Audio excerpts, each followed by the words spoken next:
جب دہلی کی حفاظت ناگ کیا کرتے تھے۔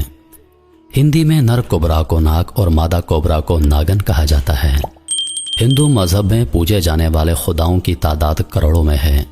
بعض کتب میں ہندوؤں کے خداؤں کی تعداد 3.5 کروڑ اور کچھ کتابوں میں ان خداؤں کی تعداد 5 کروڑ رقم کی گئی ہے۔ ہندو جن لاتعداد خداؤں کو پوجتے ہیں ان میں بندر، پیپل، مور، کھڑیال، ہنس، طوطا، چوہا، انجیر، تلسی، ببول، گنگا، گائے اور سانپ شامل ہیں۔ سانپ کو تو ہندو مت میں دیوتا کہا جاتا ہے۔ سانپوں میں بھی کوبرا یعنی ناگ کو خاص اہمیت حاصل ہے۔ پرانی ہندی تصانیف میں ناگ دیوتا اور ناگن دیوی کا ذکر ملتا ہے۔ کوبرا جن کی لمبائی 18 سے 19 فٹ تک ہوتی ہے اور یہ دنیا کے چند خطرناک اور زہریلے سانپوں میں شامل ہوتے ہیں۔ جنوبی مشرقی ایشیا خصوصاً ہندوستان کے جنگلوں میں بکثرت پایا جاتا ہے۔ تاریخی کتابوں میں درج روایات کے مطابق اگلے وقتوں میں دہلی کی حفاظت کوبرا سانپ کیا کرتے تھے۔ ترک منگولوں کے برلاس قبیلے کا جری تیموری سلطنت کا بانی امیر تیمور نے، جسے تیمور لنگ کے نام سے یاد کیا جاتا ہے، جب ہندوستان پر مہم جوئی کی اس کو عجیب طرح کی مصیبت کا سامنا کرنا پڑا۔ جب امیر تیمور ہندوستان پر حملہ آور ہوا اس وقت دہلی کے باہر جمبا نامی قلعہ ہوا کرتا تھا۔ جمبا شد سنسکرت میں سانپ کو کہتے ہیں۔ امیر تیمور جب جمبا پہنچا تو قلعے کی فصیلوں پہ کھڑی نہتی عورتوں کو دیکھ کر اس کی حیرت کی انتہا نہ رہی۔ امیر تیمور نے کچھ سپاہیوں کو قلعے کے گرد چکر لگانے اور اصل صورتحال معلوم کرنے بھیجا۔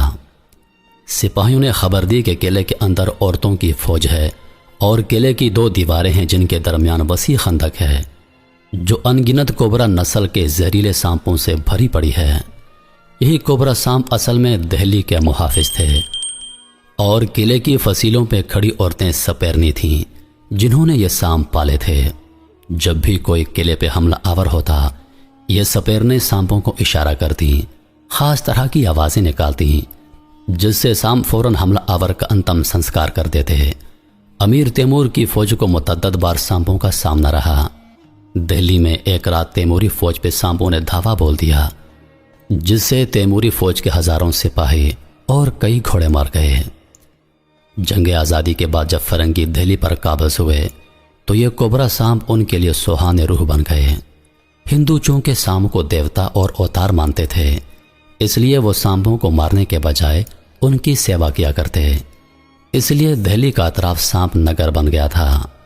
آئے روز سانپوں کے ہاتھوں فرنگی فوجوں کی اموات سے تنگ آ کر انگریز سرکار نے دہلی میں سانپ مارو انعام پاؤ اسکیم کا آغاز کر دیا۔ مہم چل نکلی۔ دہلی کے لوگ سانپ پالنے اور مارنے میں ماہر تھے۔ چند دنوں میں سانپ مارنا منافع بخش پیشہ بن گیا۔ نوبت یہاں تک پہنچی کہ لوگ دوسرے کام کاج چھوڑ کر سانپ مارنے پر اتر آئے۔ لوگ مرے ہوئے سانپ کی باقیات ڈنڈے پر لٹکاتے اور اسسٹنٹ کمشنر کے دفتر کے سامنے کھڑے ہو جاتے۔ اسسٹنٹ کمشنر کا ہر کارا سانپوں کی لاشیں گن کر نقد انعام اور داد سے نوازتا۔ روز بروز سانپوں کی تعداد کم سے کم تر ہوتی گئی۔ ایک وقت وہ بھی آیا جب ہزاروں لوگ سانپوں کی تلاش میں لاٹھیاں لیے مارے مارے پھرتے۔ ضرورت ایجاد کی ماں ہے۔ پھر لوگوں نے گھروں میں سانپ پالنے شروع کر دیے۔ جب سانپ کی لمبائی مقررہ حد تک پہنچتی تو لوگ پالتو سانپ کو مار کر مطلوبہ مقام پر پہنچ جاتے۔ گرتی ہوئی سانپ مار مہم پھر سے مہمیز ہونے لگی۔ بات آخر کب تک چھپتی؟ لوگ گھر پہ سانپ پال کر مار رہے ہیں، بات انگریز سرکار تک پہنچ گئی۔ وائسرائے نے بیٹھک کی اور منادی کروا دی کہ کل سے سانپ مارنے پر انعام ختم۔ یہ منادی دہلی کے قریب و جوار تک پہنچ گئی۔ اس وقت سانپ مارنے اور پالنے والوں کے پاس ہزاروں کی تعداد میں سانپ تھے۔ بے بسی کے عالم میں لوگوں نے وہ سارے سانپ کھلے چھوڑ دیے جو دہلی کے قرب و جوار میں پھیل گئے۔ یہ سانپوں کی افزائش کے دن تھے۔